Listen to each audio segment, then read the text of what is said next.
Bom dia a todos. Vamos começar mais um bate-papo nosso sobre a decolagem previdenciária. E hoje o nosso tema é o BPC Loas para idoso e deficiente. Agradecer quem está participando aqui ao vivo agora e também quem vai acompanhar assistindo a gravação pelo YouTube. Como a gente estava conversando aqui no início, antes da gravação, é um mercado super grande, se avaliar, né, toda essa condição do nosso país, que é um país de população carente, com pouco acesso à informação, às constantes crises econômicas, todos os problemas financeiros que nós temos, e também é algo que é muito desafiante, que é a falta de acesso à informação, orientação adequada. A gente se depara muitas vezes uma dica de público para receber o BPC, tirando os deficientes, né? Que isso daí é algo que é bem imprevisível, não tem como saber se a pessoa vai nascer, não. Se ela vai, bom, se ela vai nascer, se essa deficiência é congênita, se isso foi algo que apareceu durante a vida, né? Mas outro tipo de público que é bem comum depender desse BPC, são as pedreiro, é um exemplo, porque a pessoa vai trabalhando a vida inteira, não sabe, ninguém orienta que precisa contribuir, recolher com o INSS. Os taxistas também é outro público que é bem recorrente, chegar a uma certa idade não ter contribuições suficientes para conseguir se aposentar. Feirante também, vendedor autônomo e por aí vai. Então, é um benefício que não exige prévia contribuição ao INSS, porque ele é um benefício assistencial de origem na Lei Orgânica da Assistência Social, prevista pela Constituição, direcionado para as pessoas carentes. Ele não é um benefício que substitui a renda, como uma aposentadoria, um benefício por incapacidade, uma pensão por morte. É um benefício assistencial. Ele é de origem da assistência social, responsabilidade originária das prefeituras, mas é administrado pelo INSS por convênio, tá? Então, aqui eu separei dois quadrantes laterais, falando os requisitos para deficiente para idoso. Então, aqui o deficiente de qualquer idade. Como assim de qualquer idade? Essa é um benefício do INSS? Uma criança de 1, 2, 3, 4, 7, 8 anos vai receber um benefício? Essa criança não sabe se não tem como avaliar se essa criança tem condições ou não de trabalhar, de se manter. Não tem problema, é de qualquer idade, porque é direcionado para o deficiente. O que este deficiente precisa comprovar? Impedimento de longo prazo, por período não inferior a 2 anos, que impeça o exercício de qualquer atividade e afete o desenvolvimento.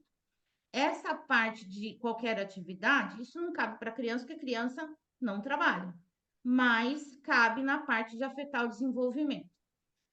Eu vi algumas matérias recentes, né, em relação à estatística para alguns transtornos, né? E um exemplo é de que atualmente para cada 36 crianças, 4 têm o diagnóstico do transtorno do espectro autista.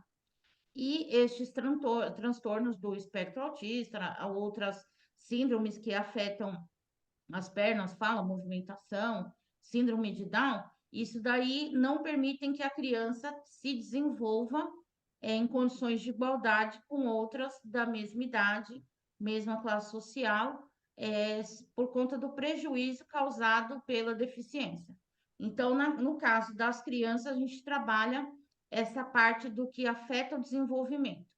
E outro ponto bem relevante para as crianças é que, normalmente, quando tem uma criança com essas condições especiais em casa, alguém da família precisa deixar todas as suas tarefas, seus compromissos de lado para se dedicar aos cuidados dessa criança, tá?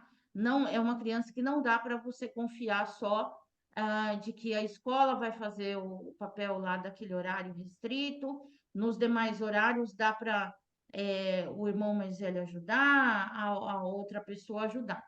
É alguém que depende muito de algum responsável direto, que por conta de, como eu posso dizer, de costume, essa carga fica sobre as mães, né? A maioria das vezes. Então, isso daí também tem que ser levado em consideração na hora de avaliar o benefício. A regra geral do BPC, tanto para idoso deficiente, precisa ter inscrição no CAD único, por quê? Para comprovar a renda familiar de 1/4 do salário mínimo por pessoa na via administrativa. Então, se passar de 1/4 não vai ter direito? Pode sim, existem algumas regras específicas, tá? Na via judicial, a avaliação ela é mais flexível e também existe essa previsão aqui, ó, que está na própria Lei Orgânica da Assistência Social, que ela permite considerar como meio salário mínimo por pessoa da casa, se for um caso de uma grande invalidez, ou seja, o tipo de deficiência dessa pessoa, ela exige que tenha o cuidado constante, o apoio constante de alguém. Sabe aquela grande invalidez do aposentado por invalidez, que precisa da ajuda de terceiros 24 horas? Essa é a previsão. Então, quando esse deficiente tiver essa condição que for mais exigente, pode sim alargar esse conceito para meio salário mínimo. O que a gente sabe que na via administrativa isso não vai se aplicar. Ah, mas então é um idoso, vamos pensar. Não, é alguém que é deficiente, mas mora com a mãe ou o pai, e essa pessoa com quem mora já é aposentado por idade, por exemplo, recebe um salário mínimo. A renda de outro morador da casa já tem um salário mínimo, não é computada para apurar essa média mensal por pessoa, tá? Isso daqui está previsto em lei, está previsto nos enunciados da Jornada da Seguridade Social, e agora o Desjudicializa Prévio também impõe que, se a situação for essa daqui, o INSS não vai contestar, vai propor um acordo para implantar esse benefício e expedir o RPV também da via mais rápida possível. Então, aqui é um apanhado geral do deficiente. Aí agora aqui nos idosos. Idoso precisa ter no mínimo 65 anos de idade. Ai, Camila, mas por que isso? Você está falando errado. Porque a lei fala que idoso é quem tem 60 anos. Sim, a lei fala que idoso é quem tem 60 anos. Estatuto da pessoa idosa. Só que para fins de BPC, que é a Lei Orgânica da Assistência Social, essa assistência ela é direcionada para quem tem no mínimo 65 anos de idade. Gente, não adianta querer inventar roda. A roda já existe. Eu até fiz um stories essa semana, que era a imagem de uma pessoa tentando fazer o fogo lá na Idade da Pedra, né? E aí eu até coloquei, quando alguém tenta responder, dar uma orientação previdenciária sem olhar o CNIS desse possível cliente, é a mesma impressão que eu tenho, que a pessoa está querendo inventar a roda. Tudo que você vai avaliar, você precisa do CNIS na parte previdenciária, que ali tem a vida da pessoa. Essa parte da idade do idoso de 65 anos, isso é previsto em lei e a discussão já está pacificada no STF. A exceção é o idoso portuário, tá? Que aí são 60 anos de idade. Mas aqui a gente está falando da população em geral, o público urbano, benefício urbano, 65 anos. E eu vi acho que não tem um mês, deve ter no máximo um mês, na verdade. Um professor vendendo um curso, tá? E um dos milagres que ele está oferecendo no curso dele é esse BPC para a partir de 60 anos de idade. Eu tenho dó de quem vai lá e gasta os seus ricos reais com uma proposta dessa, mas cada um sabe o que faz.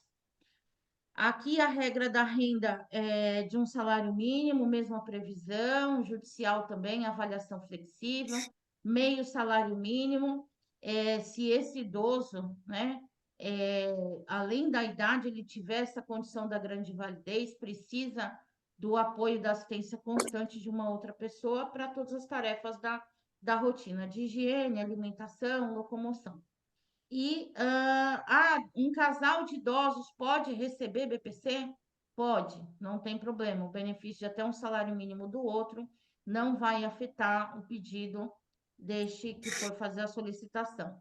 Ah, mas na verdade é um homem e ele é casado com uma idosa que é aposentada por idade e recebe um salário mínimo. Também não tem problema. Ah, na verdade é um idoso que tem um filho deficiente que recebe um BPC. Também não tem problema. Duas pessoas podem sim na mesma casa se habilitar para receber esse BPC, esse LOAS para idoso ou deficiente. Não tem impedimento. Aí aqui a parte da documentação. Essa parte da documentação, por que que ela é importante? Vamos voltar na questão financeira. Eu precisava de uma calculadora aqui para fazer conta com vocês. Vou abrir aqui a do celular e vou fazendo a conta aqui. Ah, Quando a gente não prepara a documentação adequadamente para fazer o requerimento do pedido, e a gente não faz essa avaliação das condições, a gente acaba entrando no risco desse benefício ser indeferido e até mesmo aquele encerramento que acontece muito no BPC, que é aquele encerramento de tarefa por robô, ou seja, o robô faz aquela leitura. Aí ele identifica que tem uma falha, por exemplo, um vínculo em aberto, uma empresa, algo nesse sentido, e aí ele indefere e fala: não, essa pessoa tem um vínculo em aberto, aí não tem direito ao BPC. E aí a gente tem a chamada trava do INSS. Então, vou fazer uma conta bem simples aqui. Quando acontece a trava do INSS, pelo indeferimento automático do robô, o que que acontece? Você tem que aguardar 30 dias para fazer o novo pedido. Dizem que a trava não existe mais. Em alguns escritórios não existe mais, mas aqui no nosso a trava continua aparecendo. Então, se os seus honorários são pelo resultado, e a gente vai ver abaixo que a gente vai trabalhar em cima de 30%, cada mês que seu cliente não receber, é 30% a menos no seu bolso. Então, o salário mínimo 1.412. Ah, eu errei nesse requerimento, vou ter que esperar 30 dias. 30% de 1.412 são R$ 423. Se você não estiver precisando desses 423 por mês, não tem erro. Pode mandar o Pix aqui, é o número do meu celular que vocês têm. Eu aceito de bom coração, tá? Vai ajudar bastante na realização dos sonhos. Então, a gente tem que prestar atenção e preparar bem essa documentação para levar um bom resultado para o nosso cliente e receber a nossa remuneração pelo trabalho. Então, ambos os tipos de pedido de BPC, o que que é essencial? RG e CPF de quem vai fazer essa solicitação e de todos os membros do grupo familiar. Por que de todos os membros do grupo familiar? Porque o BPC não avalia a renda do grupo familiar. Quem vai informar quem é o grupo familiar é o requerente, é o seu cliente que está solicitando o benefício. Ele precisa mostrar quem mora com ele e mostrar por documentação. Ele vai até o CRAS fazer inscrição no CadÚnico. Ele vai ter que informar todos esses dados. E chegando no INSS, o INSS quer a documentação destes membros do grupo familiar. Então, juntar e explicar. Olha, senhor João, dona Maria, preciso do RG e CPF de todo mundo que mora na sua casa, tá? E explicar. Não, porque a gente tem que comprovar o grupo familiar e não é só falar, é através de documentação. Eu acredito no que o senhor está falando piamente, até porque a gente está firmando aqui um contrato, uma relação de confiança.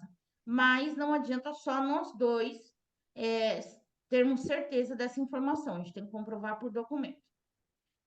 Certidão civil emitida há menos de 30 dias, para comprovar o estado civil real. O que é estado civil real? A pessoa vai, ela acha que ela é casada, ela não é casada. Um exemplo, quem veio de algumas regiões do Brasil, até uns anos atrás, 30, 40 anos ou menos, as pessoas se casavam nos interiores por aí, só na igreja, e achavam que aquela certidão na igreja tinha validade. Mas o Código Civil dá validade para aquele documento que tem que ser validado, confirmado, né? Todos os procedimentos no cartório civil. Então, precisa comprovar se essa pessoa é solteira, é casada, é divorciada, é viúva e se tem alguma interdição averbada. Quando você trabalha com interdição, encerrou o processo, tem que levar a curatela, aquela ordem final, para um cartório que aqui em São Paulo fica lá perto do Fórum João Mendes para averbar essa interdição. Por quê? Com essa averbação de interdição, ninguém vai conseguir praticar, por exemplo, uma fraude usando os documentos dessa pessoa curatelada, tá? Fica um bloqueio lá. Só vai conseguir fazer qualquer ato da vida civil se for o curador que consta nessa averbação de interdição. Carteira de trabalho do requerente e de todos os membros do grupo familiar, para quê? Para comprovar quem trabalha, quem tem vínculo ativo, quem não tem vínculo ativo, e já oferece aí um serviço de regularização de CNIS, um planejamento previdenciário para os outros membros do grupo familiar. Comprovante de endereço. Na via administrativa, esse comprovante de endereço ele não é tão essencial, mas na parte judicial, a gente tem problemas, até aqui mesmo no TRF3, se tiver uma vírgula diferente da documentação do que for declarado o comprovante de endereço, daí arruma um problemão para a gente. Mas é bom, sempre bom ter o comprovante de endereço para anexar lá, porque se posteriormente o INSS for enviar alguma convocação para esse titular do benefício, ele vai utilizar a documentação que ele tem. Então, ele vai utilizar o quê? Um endereço declarado e comprovado naquele processo administrativo. E o CAD único, ele tem que estar atualizado há menos de 180 dias. Não adianta pegar aquele CAD único que foi feito em 2020 por conta da pandemia para receber o auxílio emergencial. Esse CAD único, ele tem que ser atualizado sempre, no máximo 2 anos. A gente recomenda 180 dias, são 6 meses. Por quê? O CAD único, ele é essencial para demonstrar como o governo, a assistência social pode desenvolver políticas públicas para atender essa população. É um censo da assistência social automático. É ali que eles sabem qual região precisa de mais geração de emprego, qual região está mais suscetível à violência e todas as necessidades dali. Para o idoso, a documentação bem específica é RG, CPF, CNIS dos filhos, tá? Porque um comentário de um caso que nós atendemos aqui. Era um BPC para uma mãe. Essa mãe tem 3 filhos casados. Eu ia falar disso só mais para frente, mas já vou adiantar aqui, no final a gente volta nesse assunto.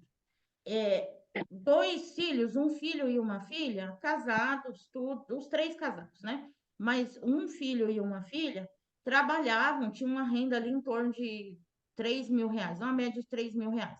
Só que eles tinham a família deles, tinham a casa deles, os filhos deles, tudo para os compromissos deles. Então, se eles direcionassem muito suporte, muita ajuda para o pai e para a mãe, quem ia entrar em vulnerabilidade eram eles. Mais uma outra filha, ela trabalha numa uma empresa grande aí e bem conhecida no mercado. Eles são especialistas em alimentação, mas fazem muitos eventos aí para quem tem grana. E essa filha, a renda dela mensal média, com as comissões pagas em folha e tudo mais, ultrapassa os 10 mil reais, tá? Então, a gente precisa desse CNIS para avaliar e falar, olha, aqui a gente, mesmo que seu filho casado não esteja mais, não componha mais o seu grupo familiar, aqui está bem claro que ele tem condições de dar esse suporte.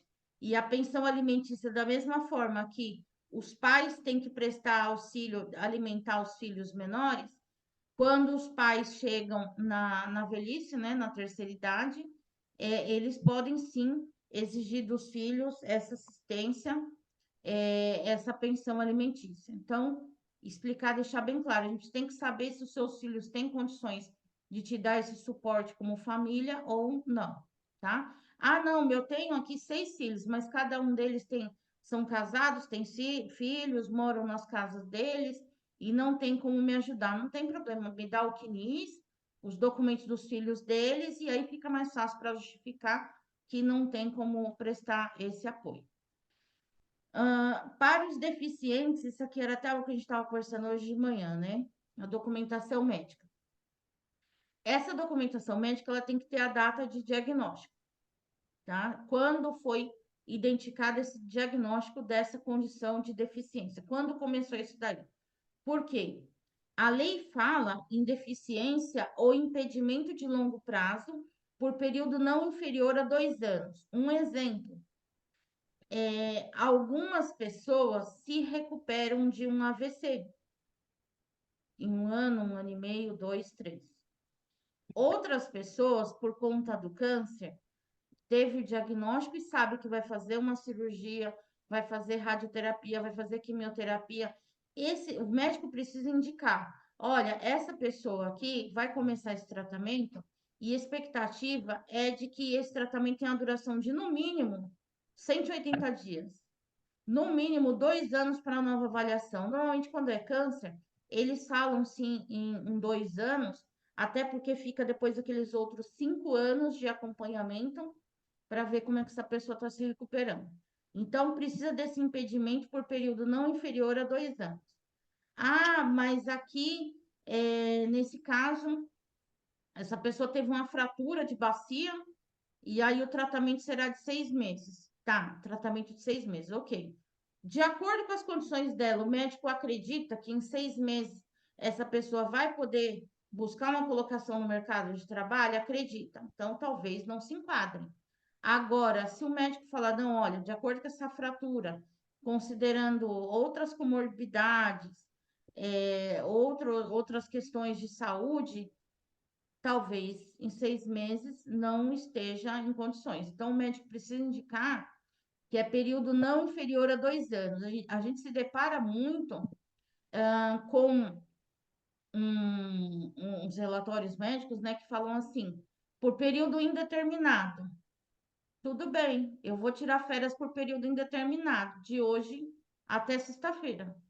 Quando chegar sexta-feira, não, meu indeterminado acabou, não dá, quero voltar para as minhas atividades. Então, precisa ter essa expectativa de pelo menos 2 anos afastado e impedido de desenvolver qualquer atividade que possa gerar o sustento, tá?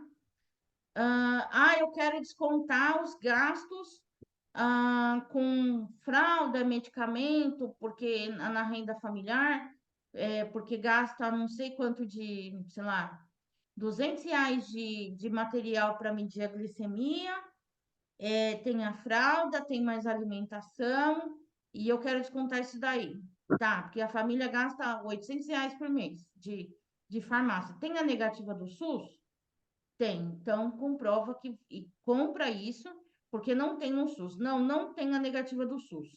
E o Sistema Único de Assistência Social também não fornece serviços. Não vai descontar nada, tá bom? Só vai descontar esses gastos com a saúde, medicação e esses itens para preservar a saúde, se mostrar que fez a solicitação no SUS e o pedido foi negado. Isso aqui eu não estou inventando, isso aqui está na lei, aqui, ó. Artigo 20b, inciso 3º, para comprovar a negativa do SUS e de acesso ao SUAS. Vou tomar uma água aqui, quero saber de vocês, até agora, se vocês querem retornar, comentar algum ponto do que a gente já falou até agora.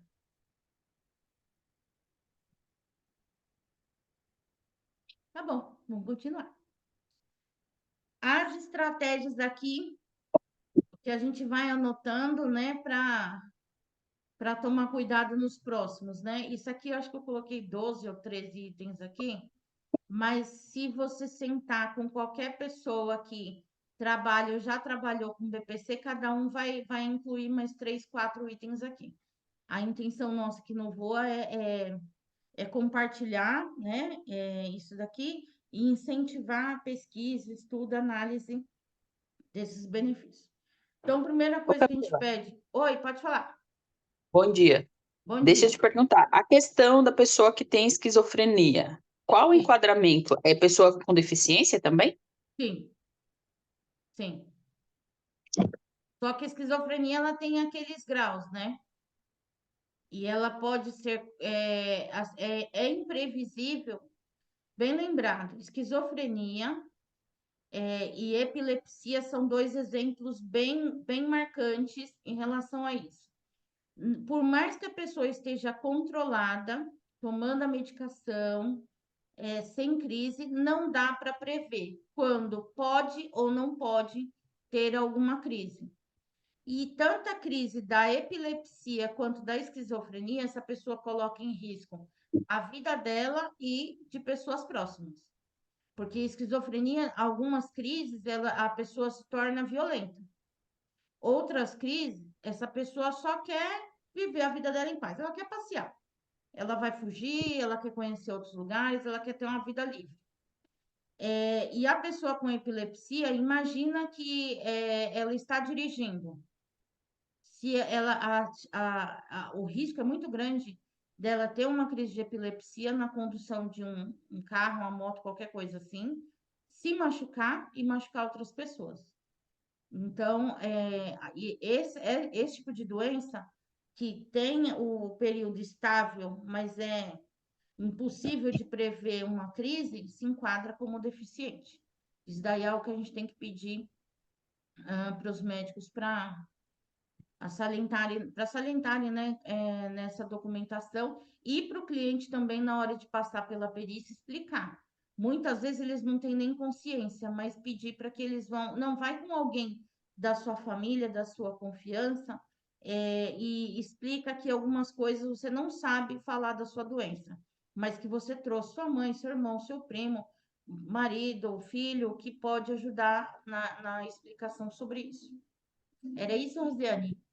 Isso, aí nesse caso, então, o médico tem que fornecer um laudo especificando que a doença, ela pode, enfim, Isso, ela é isso. por período indeterminado, é isso? Não, Não. na verdade, a pessoa pode até estar faz o tratamento e está estável, né?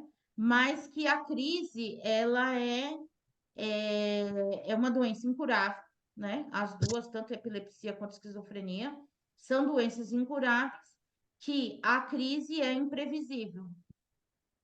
E isso Ah, tá joia. compromete a funcionalidade da pessoa. Eu fui procurada ontem por uma irmã que vai querer requerer esse benefício para um irmão. É por isso que eu estou te perguntando. Ah, eu tenho um caso bem interessante. Vou te mandar Você me a manda depois? decisão? Mando sim. Esse rapaz, ele trabalhava numa fábrica de embalagens, em fábrica de embalagem de caixa de papelão. E ele surtava com os colegas lá no ambiente de trabalho. E o INSS, por vezes, negou o benefício dele, mas eu vou te mandar. Anotei aqui, vou te passar esse Esse seu é caso aí para você judicial, dar né? uma olhada. Esse seu é judicial, né? É, Qual a probabilidade de aprovação, no INSS disso? olha, depende muito do grau que essa pessoa está, porque, vou ser bem sincero, tem um cliente bem antigo nosso, que ele nos procurou, na verdade, por conta de uma causa civil. Nós fizemos vários serviços para ele, depois atuamos também na parte previdenciária dele, da família dele, e o diagnóstico de esquizofrenia e tudo mais. E esse rapaz, ele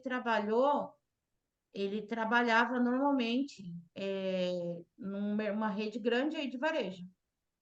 Ele conseguia, ele casou, ele teve filho. Já o irmão dele, que tinha o mesmo diagnóstico, o irmão dele não conseguia exercer nenhum tipo de atividade. Então, isso é muito relativo da pessoa, tá? Alguns têm um Uhum. desenvolvimento maior, que consegue desempenhar algumas funções, e outros não. Lógico, ele, depois de algum tempo, a doença foi ficando mais severa, né, no quadro dele e ele acabou sendo aposentado por invalidez. Mas ele conseguiu trabalhar aí, acho que durante uns 15 anos, numa rede grande de varejo. E a empresa, às vezes que ele teve afastamento, que eu tive contato com a empresa sempre fazia contato porque falava que ele era um ótimo funcionário. Então, não dá para prever, isso é muito relativo de pessoa para pessoa, tá? Tá.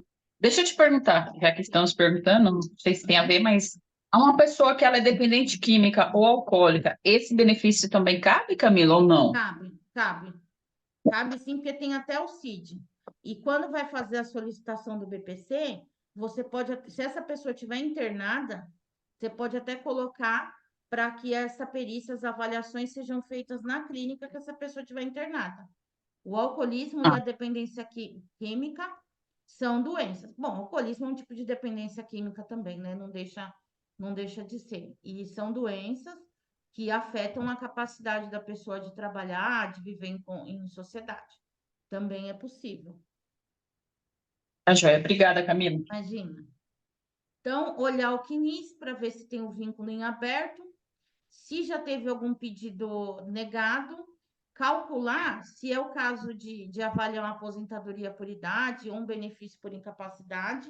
Isso também dá para olhar, porque vamos supor, imagine que essa pessoa é deficiente, mas essa deficiência gerou incapacidade na época que tinha qualidade segurada, estava em período de graça. É muito mais vantajoso para esse cliente do que o BPC. Então, avaliar tudo isso no CNIS.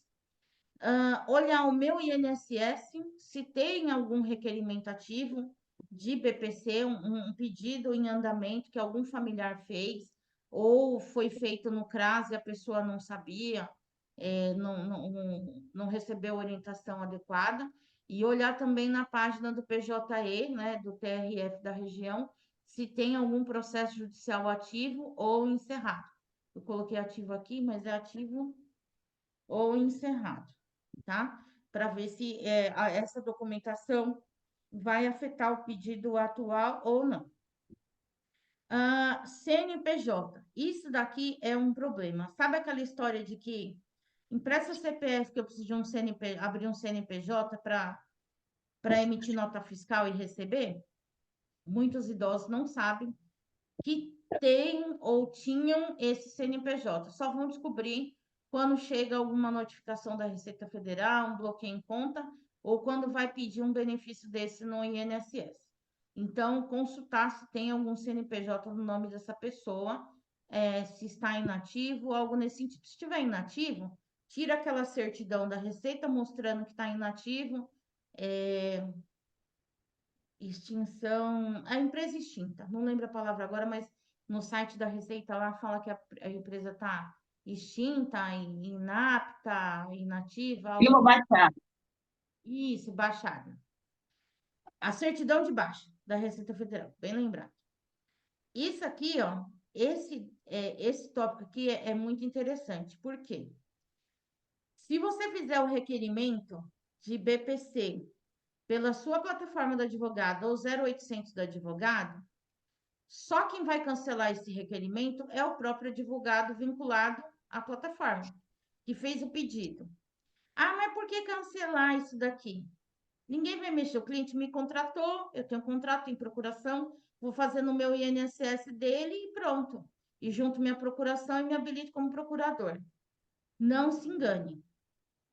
Imagina o seguinte: você agendou para o seu cliente fazer uma atualização de CAD único lá, e aí falou: não, não vou perder essa DER, né?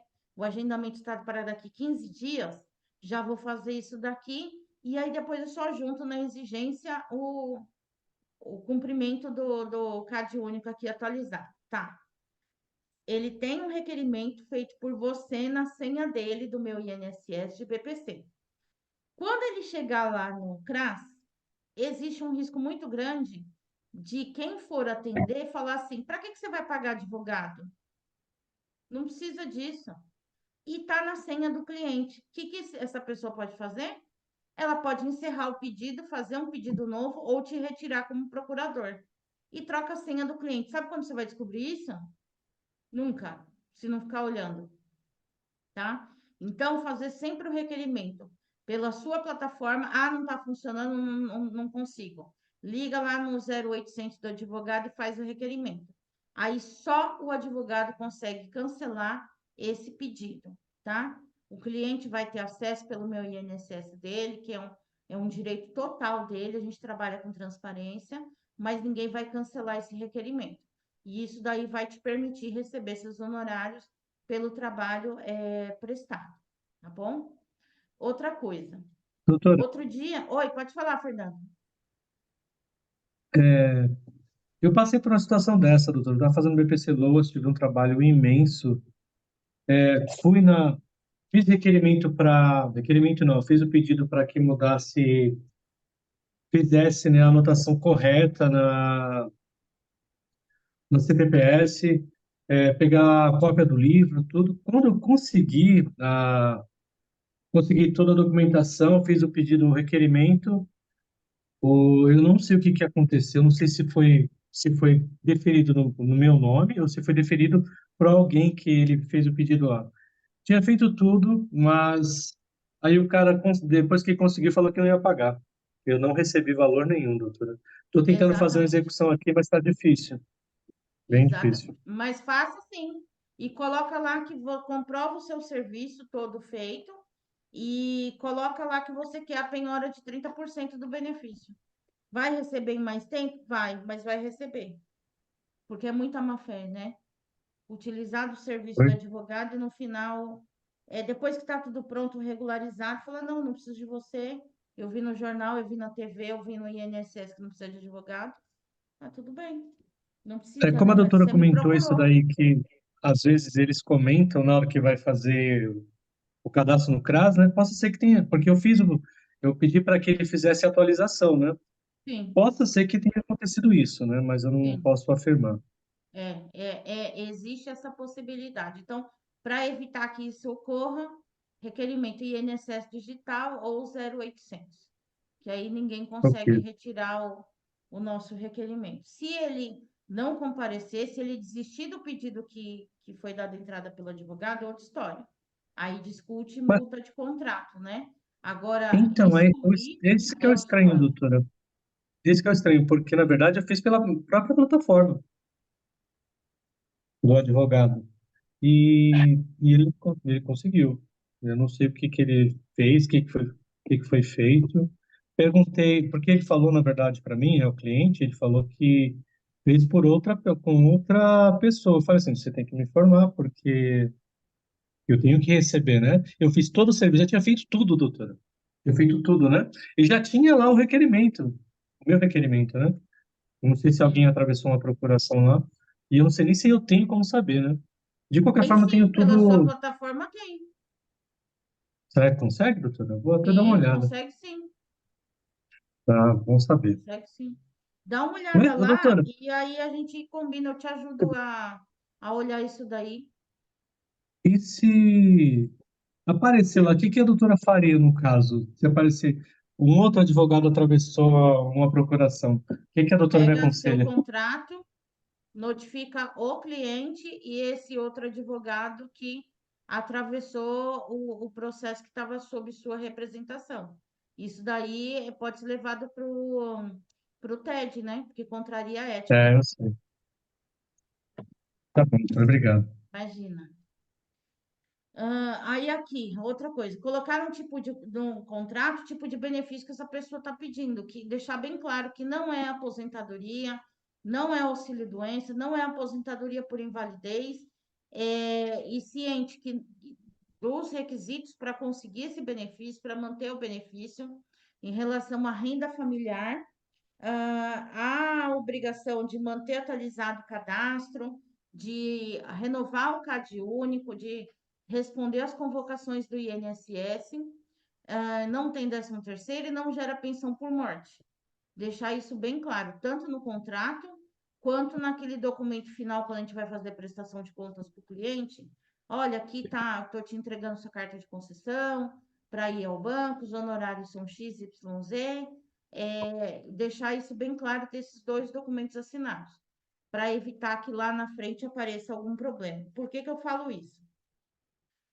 Às vezes a pessoa está com isso daí, ela declarou que ela era solteira, algo nesse sentido, separada, e aí ela lá na frente, quando ela for pedir, essa pessoa com quem ela convivia for vir a falecer, aí vai pedir pensão por morte. Aí, no processo da pensão por morte, ela entra no risco de ser investigado o processo dela de PPC, para ver se foi alguma fraude ou não. Então, se você tiver no contrato toda a documentação assinada de que o seu cliente estava ciente das regras do benefício, você já não se enquadra naquele risco eu acho que é artigo 103 do decreto, que fala que o advogado e o procurador respondem em conjunto no caso de apuração de fraude. Então, deixar o cliente bem ciente, porque outro dia uma cliente que queria, porque queria, cliente não, filha da cliente, queria que explicasse por que a mãe dela era aposentada e não tinha 13º. Mas a gente tinha toda a documentação inicial, final dela, nós tínhamos 3 documentos. O contrato da prestação de serviço, aí o benefício foi concedido judicialmente. Na implantação, a gente emite uma fatura da implantação, explicando o que está recebendo e quando que vai receber os atrasados, explicando tudo direitinho. E aí o cliente começou a receber. Aí liberou o RPV. Na liberação do RPV, a gente faz também uma fatura, uma declaração final, explicando o que está sendo pago e o que ela precisa fazer para manter esse benefício. Então, nós tínhamos 3 documentos e a moça achando que a mãe era aposentada, e não era. E aí, explicando também por que não tinha o 13º para a mãe dela. Outro ponto, ver se o CPF está regular na Receita Federal, isso não tem pendência tributária. Se essa pessoa tiver pendência tributária, ela corre um risco grande de ter algum bloqueio, algo nesse sentido, na hora de receber atrasados ou RPV. Então, vê se esse CPF está regular. E aí, com a mesma senha do meu INSS, senha do Gov, dá para acessar a plataforma da Receita Federal e retirar um relatório de pendência desse CPF. Se tiver pendência, não vai receber. Teve um cliente nosso, uma aposentadoria, que teve um reconhecimento de atividade especial, e, ó, esse processo administrativo, nós levamos lá para frente o administrativo, não levamos para o judicial, era um profissional na área da saúde, e na hora de liberar os atrasados dele, ele tinha pendência de como é que chama? Malha fina que fala, né? Da declaração de imposto de renda. Ele tinha uma pendência lá e não liberava os atrasados dele. Então, ele precisou regularizar para receber esses valores. Então, para a gente evitar essa dor de cabeça lá na frente, já olhar também se não tem nenhuma pendência no CPF. Aí, aqui, uma dica também. Eu preciso comprovar os gastos dessa família. Para mostrar que a renda da família não é suficiente e precisa do benefício. Coloca lá no Google DIEESE, todos os meses tem a publicação do valor da cesta básica mínima por região e planilha esse custo da cesta básica com os demais gastos da família para manutenção. Quais são esses gastos? Água, luz, um celular, uma feira, um mercado, isso daí tudo entra no gasto, DIEESE mais essa planilha para comprovar a incapacidade financeira da família. Aí aqui eu coloquei para vocês lá no Drive, vou reenviar o link, os enunciados da jornada da Seguridade Social, tem bastante orientação super interessante sobre previdência em geral, mas tem entendimentos lá voltados ao BPC, que resolve vários problemas da gente, várias dúvidas, e também o Desjudicializa Prev tem um enunciado lá, um tema que fala do BPC para evitar o processo, e que aí impõe que o INSS, a Procuradoria Federal, faça acordo nesses requerimentos, se preencher os requisitos certinhos. Aí, voltando aqui nas nossas estratégias do outro lado, CNH. Eu não tenho nada contra o CNH, eu tenho CNH, eu dirijo e eu não tenho nenhum problema com quem dirige. O problema da CNH no requerimento de INSS, primeiro, não é um documento completo, ele não tem o dígito do RG, ele não tem várias informações que afastam possível homônimo. Mas o pior do CNH, da CNH, é no requerimento de benefício por incapacidade de BPC. Por quê? O INSS, assistente social e médico, pode entender que, se essa pessoa tem condições de dirigir, ela pode trabalhar. Porque só anda com CNH quem vai dirigir. Se a pessoa não vai dirigir, não tem motivo nenhum para ficar andando com CNH, para renovar CNH, nada disso. E CNH ainda tem outro problema. Às vezes ela vem com aquela anotação de EAR no verso, exerce atividade remunerada. Uma CNH profissional, a pessoa passa por outros procedimentos para renovação, outros exames para permitir que ela dirija de forma profissional. Então, a CNH, muitas vezes, muito requerimento do INSS é encerrado, é negado pela apresentação da CNH. CNH é uma dor de cabeça com o INSS. Então, aproveitando a oportunidade dessa CNH, ó, pede o RG. Ah, não, meu RG é de 1930. Meu RG está rasgado, meu RG molhou, meu RG pegou fogo, meu RG rasgou. Ajuda seu cliente para solicitar. Entra lá no site, agenda para que ele faça um pedido de uma nova via do RG, porque isso facilita no requerimento na hora de habilitar esse benefício lá na frente.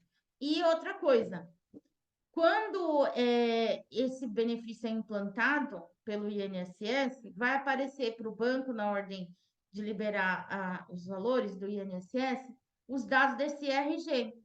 Então, para evitar que alguém apareça no banco antes do seu cliente saque o benefício dele, o banco vai conferir na tela o RG.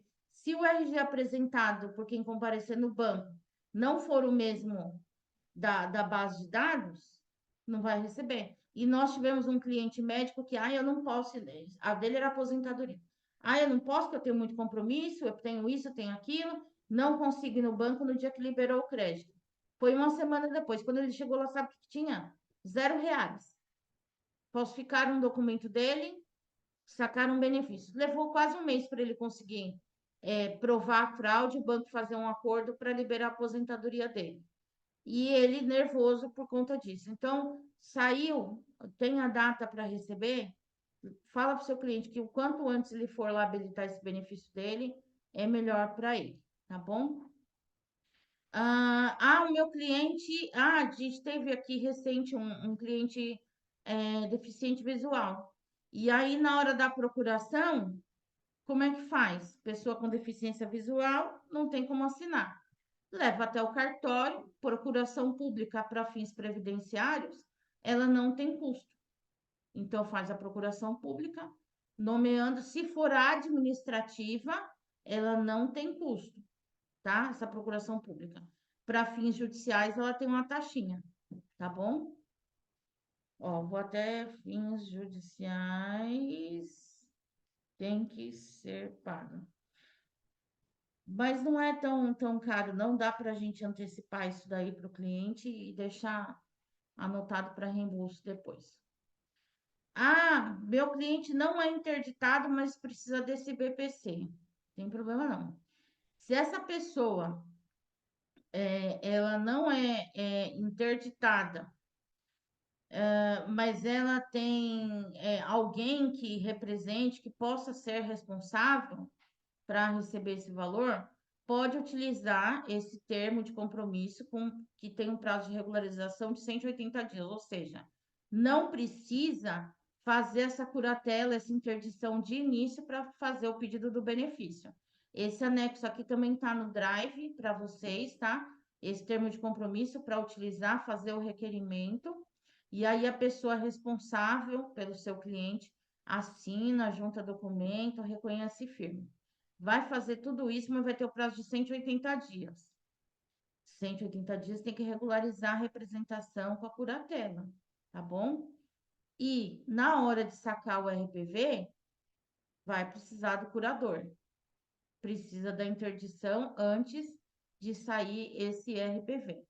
E já tivemos caso aqui no escritório que o crédito do RPV, o juiz do juizado federal mandou depositar e transferir para sacar no processo da interdição. Não foi nem pago com a curatela na Justiça Federal. Foi pago no TJ no processo da interdição. Então, isso aqui resolve o seu problema por 180 dias. Mas em 180 dias, dá para ter uma nomeação de um curador responsável para fazer essa movimentação, para sacar esse valor, mediante o compromisso de prestar contas, tá? É uma criança que conseguiu o BPC e alcançou os 18 anos. Fez 18 anos, o pai e a mãe não assinam mais. E provavelmente já passou esse prazo aqui de 180 dias. Então, olha se vai precisar dessa curatela. O ideal é que tenha essa curatela, tá? Para evitar que esse benefício seja suspenso ou cessado. Porque a depender do tipo de deficiência, o INSS mesmo já fica com um alerta lá de que precisa de representação para manter esse benefício. Então, vai precisar dessa curatela. Aqui eu coloquei quem compõe o grupo familiar dessa pessoa para avaliar a renda, o cálculo, né, da renda da família para o BPC. Então, a própria pessoa que vai fazer o pedido, cônjuge, companheiro, os pais, madrasta ou padrasto. Madrasta e padrasto só vai entrar quando o pai ou a mãe não estão presentes, tá? Não tem a convivência, não estão ali em conjunto. Os irmãos solteiros, os filhos enteados solteiros, os menores tutelados. Tá vendo aqui? Que fala que quem é casado não entra.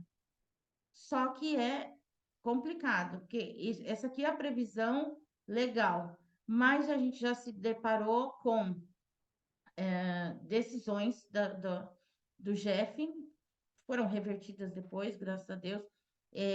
Pesquisamos bastante já sobre esse tema, de que o BPC-LOAS, ele não substitui a obrigação dos pais prestarem pensão alimentícia para as crianças, para os seus filhos, e os filhos, na velhice dos pais, dar esse suporte. Então, tem que avaliar essa capacidade financeira de cada situação. Por vezes, o pai até paga uma pensão alimentícia para a criança. Só que essa mãe, ela não consegue fazer nada. Ela não consegue desenvolver nenhum tipo de atividade, porque toda a rotina dela está comprometida em dar o suporte para a criança. Então, mesmo com a pensão, não impede que faça essa solicitação de BPC para manter o mínimo, né, de sobrevivência para essa criança. E aqui, o que é mais interessante para nós, que é... Tô brincando, gente, não é o mais interessante, não. É só a motivação, tá? Aqui eu coloquei um alerta financeiro para a gente tomar cuidado nesses casos de BPC, para evitar problema e também para mostrar para vocês que é um mercado gigante, a gente não tem que... A gente tem que entender que não somos concorrentes uns dos outros, né? E sim somos colegas de trabalho, a gente está aqui para compartilhar e para ajudar. Eu vejo que quanto mais pessoas tiverem acesso à renda, mais a nossa economia fica fortalecida e menos pessoas suscetíveis à vulnerabilidade e criminalidade. Então, o que a tabela da OAB de São Paulo fala? Que nós podemos fazer o contrato com a cobrança. 30% de uma anuidade, tá? Que são 12 meses, mais 30% dos atrasados. Então, eu fiz um exemplo aqui. Os atrasados, vamos supor que esse BPC seja concedido em 90 dias. Por que 90 dias? Aquele tema 1066 do INSS fala que o processo administrativo, no caso de BPC, o prazo de solução é de 90 dias. Então, os atrasados de 90 dias são 3 salários mínimos, vezes 30%, 1.270,80. 30% de uma anuidade, aqui são 12 salários mínimos vezes 30%, tá? Dá o total de 5.083,20. Isso significa que um ticket médio de BPC, considerando esses 90 dias, é isso aqui, R$ 6.354. Ai, Camila, mas como é que eu vou receber 6.354 se o meu cliente só vai receber 4.236? Porque ele só vai receber 90 dias no primeiro pagamento. Não tem problema, não. Aqui é uma sugestão para recebimento. Você conversa com ele, fala, olha, aqui, de acordo com o contrato, esses são os honorários, 6.354. Então, vamos fazer o seguinte, nem para mim, nem para você. eu vou receber 50% dos honorários nesse primeiro pagamento, que é 3.177, né? E o cliente ainda vai ficar com quase um salário mínimo aqui nesse primeiro pagamento dele. E 6 parcelas no boleto de R$ 529,50. Gente, qualquer pessoa que tiver uma conta, eu vou preparar um dia um bate-papo com vocês, mas aí não vai dar para a gente gravar, tá? Que aí eu vou abrir algumas plataformas, vai ter que colocar CPF, tudo não vai dar para deixar gravado isso daí aberto. Mas existem diversas plataformas que a gente pode trabalhar com cobrança no boleto, mesmo sem ter um CNPJ. O Asas, por exemplo, você paga na compensação lá do boleto, R$ 2 na compensação do boleto, tá?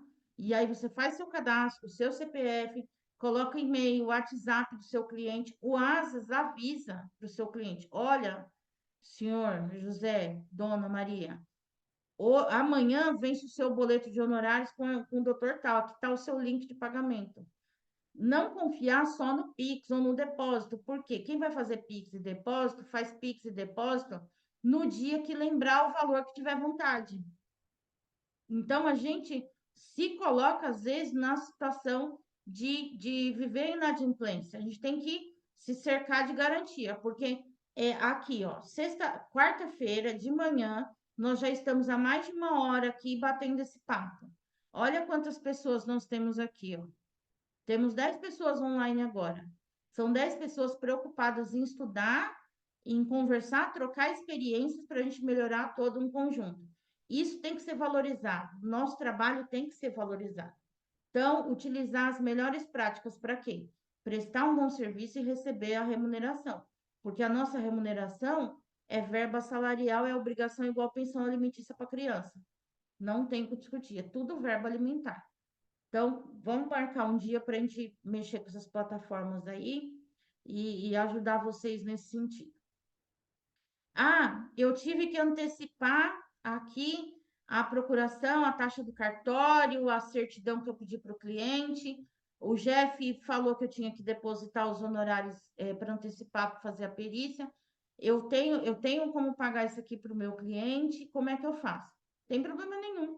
Faz um termo do cliente ciente que o advogado está antecipando, por exemplo, R$ 40 da certidão de nascimento e que esse valor vai ser cobrado posteriormente.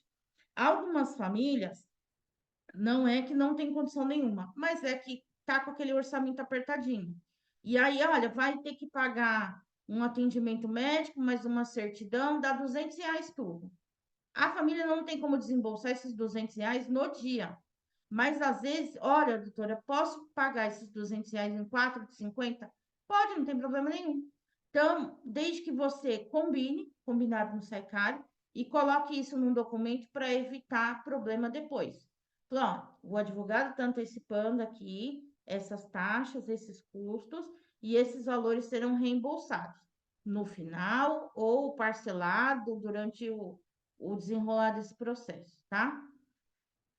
Eu vou fazer judicial, não deu administrativo e eu tô com medo do RPV, esse cliente eu não sei como é que vai ser. Todos os contratos nossos aqui, já tem um tempo, a gente está colocando termo de destaque de honorários.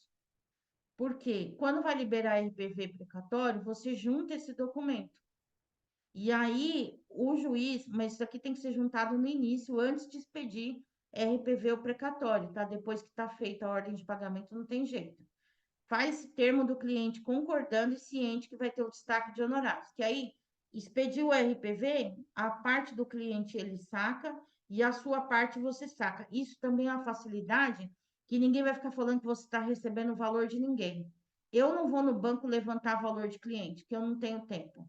E não quero saber de conversa também, nesse sentido.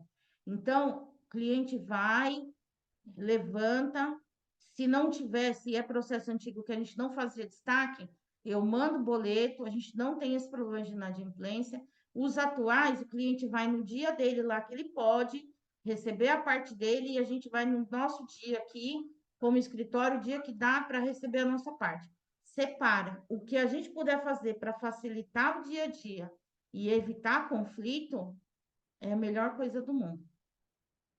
Bom, isso aqui era o nosso papo de hoje, que eu preparei. Como eu coloquei mais duas frasinhas aqui, vou atualizar lá no Drive esse arquivo.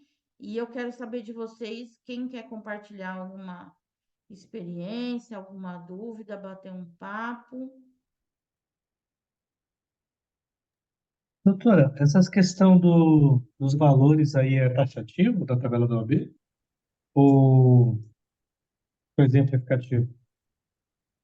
Esse aqui? Não, a tabela da É, OAB de São Paulo fala que na concessão de benefício é 30% de uma anuidade e 30% dos atrasados, na não, parte mas previdenciária. Então, esses honorários de 30% da anuidade e 30% dos atrasados, você pode aplicar no BPC, na aposentadoria, na pensão por morte, no benefício por incapacidade, isso daí é da tabela da OAB.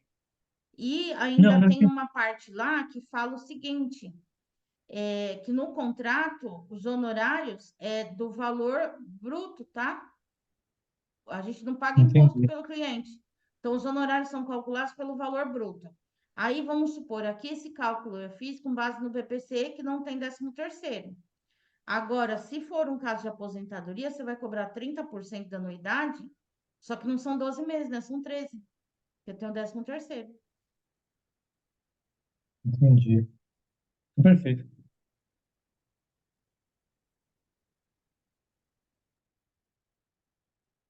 Então, maravilha, gente. Vou agradecer aqui a vocês. Vou encerrar a gravação, que eu quero dar mais um recadinho final.